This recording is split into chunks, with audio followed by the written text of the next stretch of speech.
Bom dia. Nesse período, nós iremos trabalhar com o tema Constitucional 3.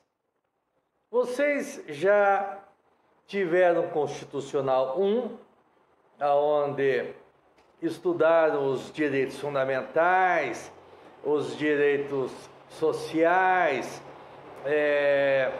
a nacionalidade, direitos políticos, e estudaram também em Constitucional 2, provavelmente, as competências, a divisão das competências, a independência dos poderes, estudaram também as competências privativas, as competências comuns, as competências concorrentes. Tudo isso nós iremos recordar um pouco para avançarmos em Constitucional 3. Bem, Constitucional 3, nós vamos começar a falar que o Supremo Tribunal Federal, ou o Poder Judiciário de uma maneira geral, é o guardião da Constituição. Mas não é só ele. O controle de constitucionalidade é feito pelo Poder Judiciário, mas também deve ser feito pelo Poder Legislativo, deve ser feito pelo Poder Executivo. Afinal de contas, todos nós devemos zelar pela Constituição. E nós iremos estudar que existe a Constituição Federal e as Constituições estaduais. Então, tem o controle de constitucionalidade perante a Constituição Federal e tem também o controle de constitucionalidade perante as constituições estaduais. E no nosso caso, de maneira especial, o controle de constitucionalidade perante a Constituição do Estado do Paraná.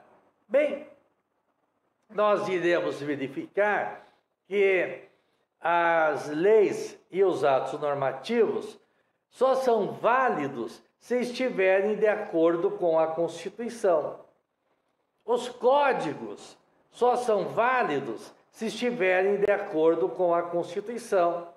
O Código Penal, o Código Civil, as leis de trânsito, processuais, tudo só é válido se estiver de acordo com a Constituição. Por isso, muito importante nós estudarmos as formas de controle de constitucionalidade, para que nós saibamos o que é válido e o que não é válido.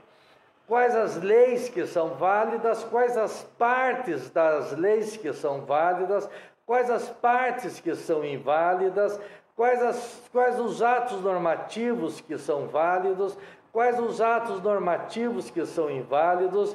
E isso nós iremos saber fazendo o controle de constitucionalidade de tudo isso. Então, tudo tem que passar pelo filtro da constitucionalidade. O artigo 3º lá da Constituição Portuguesa, ele deixa muito claro isso, não é? Que as leis só têm validade, os atos normativos só têm validade se estiverem de acordo com a Constituição. Muito bem. E nós iremos examinar que existem várias formas de controle de constitucionalidade. Tem o controle de constitucionalidade formal, tem o controle de constitucionalidade material.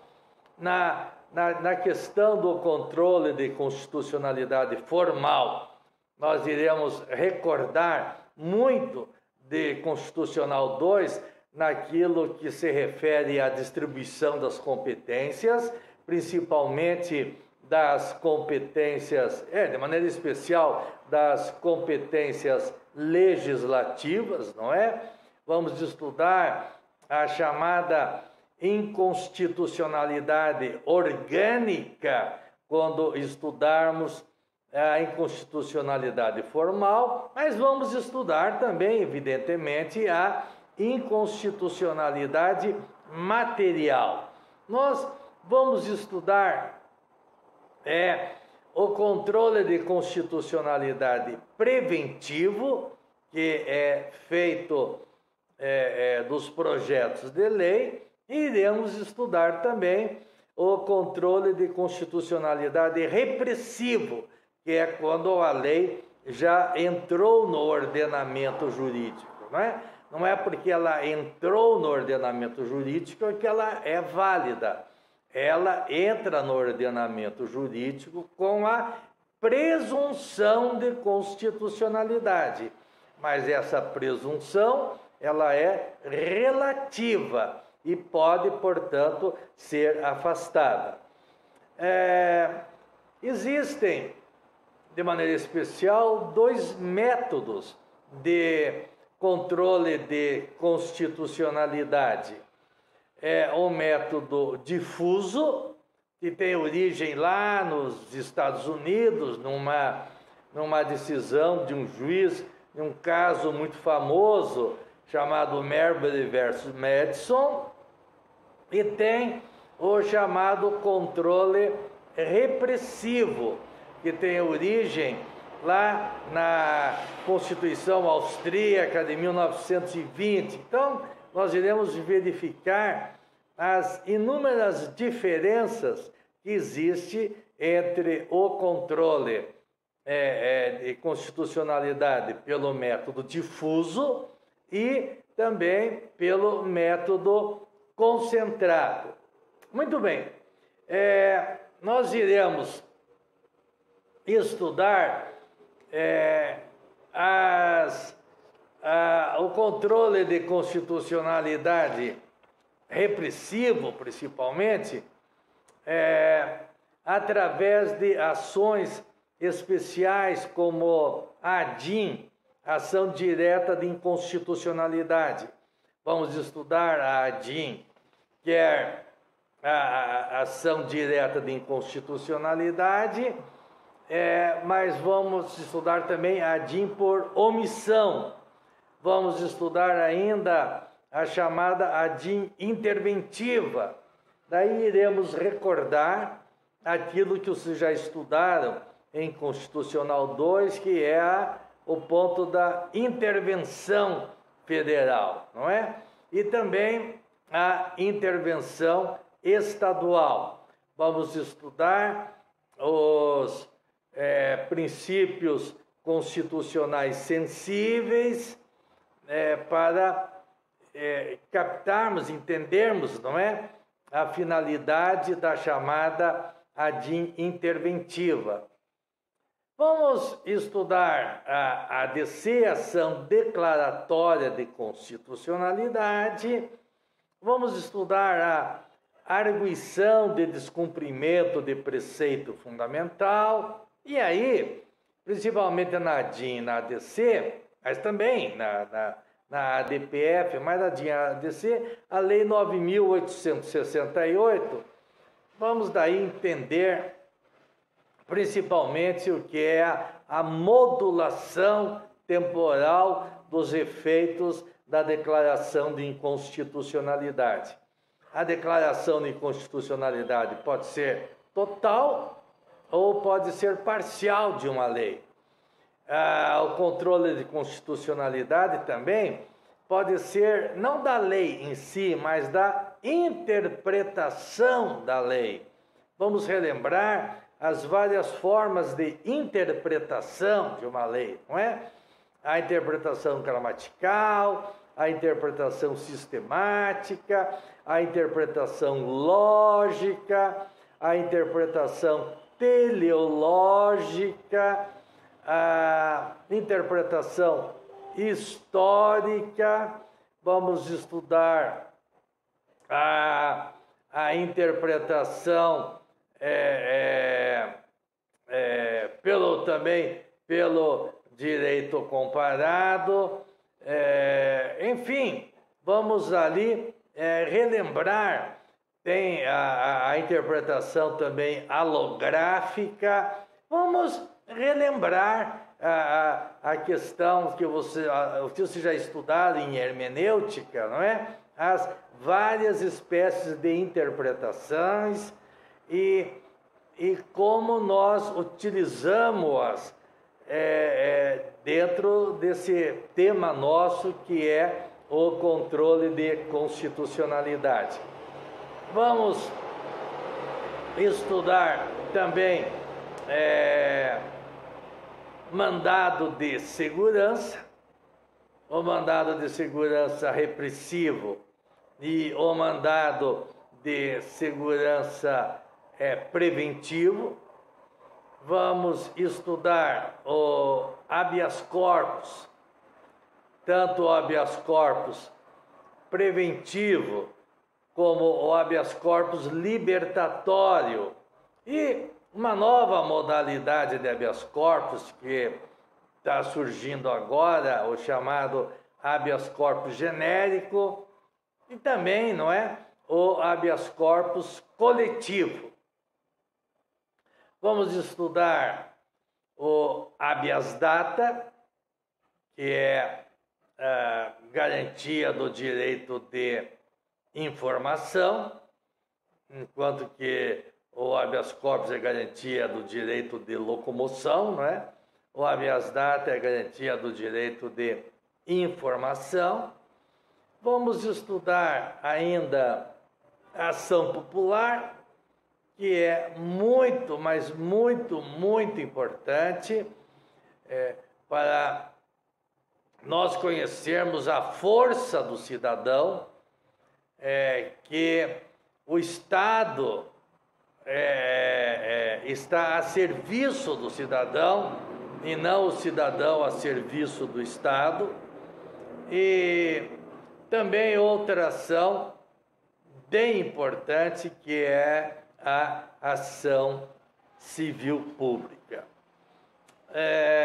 Então, nós temos um programa, penso eu, muito interessante para a nossa vida no dia a dia, para conhecermos, não é?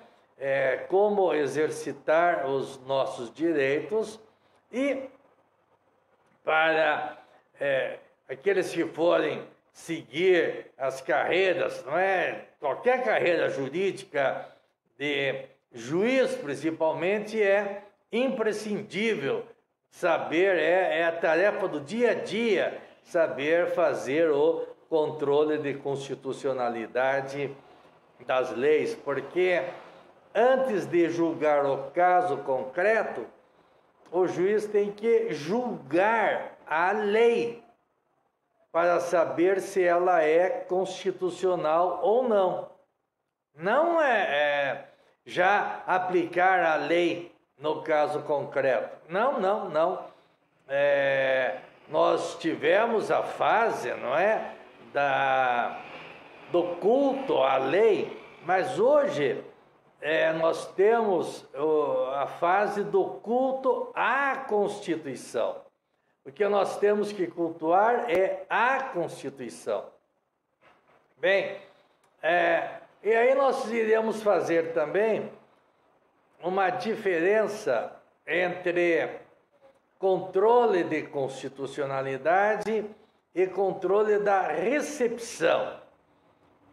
Normalmente nós fazemos o controle de constitucionalidade das leis, aquelas leis ou atos normativos que são depois da Constituição. Aí nós dizemos que é controle de constitucionalidade. Porém, nós sabemos que existem inúmeras leis, inúmeros atos normativos que são anteriores à Constituição. Então, aí nós iremos fazer o chamado controle da recepção ou não dessas leis ou atos normativos que são anteriores à Constituição. Bem, então, eu penso que o nosso tema será muito interessante, será muito importante, muito proveitoso para todos nós, não é? Sempre estamos aprendendo com isso, como fazer o controle de constitucionalidade das leis, como fazer o controle da recepção das leis, não é? E também, de maneira especial, verificarmos estas ações constitucionais, aprendermos a trabalhar com elas, como o mandado de segurança, como o habeas corpus, como o habeas data, repetindo, não é?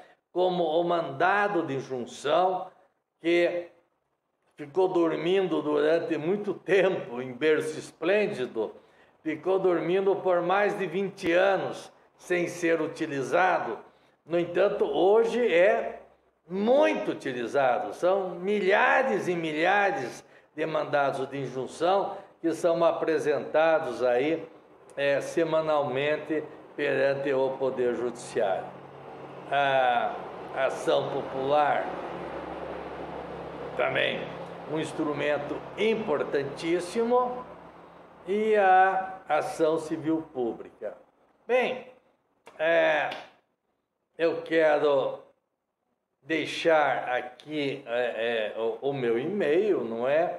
Para ficar à disposição de vocês, principalmente do representante da turma. O meu e-mail é o meu nome completo, tudo junto e com letras minúsculas, que é Jorge de Oliveira Vargas. Esse é o meu nome, Jorge de Oliveira Vargas. E o meu e-mail é o meu nome, só que é tudo junto com letra minúscula, @yahoo.com.br. Aí eu fico à disposição de vocês para sugestões, para reclamações, eu pretendo em seguida receber o e-mail da ou do representante da turma, a quem eu devo encaminhar semanalmente um esquema das aulas, para que o aluno não chegue na aula, né, ou quando são essas gravações, não venha assistir o vídeo sem ter pelo menos alguma noção daquele tema que iremos tratar. E já tendo alguma noção, ele já estará preparado para fazer suas perguntas, tirando as suas dúvidas, que eu fico à disposição, fica lá no meu e-mail, para que vocês acessem e façam lá seus questionamentos, não é? Então, vamos trabalhar juntos, não é? E desejo a todos que tenhamos um ótimo período e que logo voltemos às aulas presenciais. Até mais.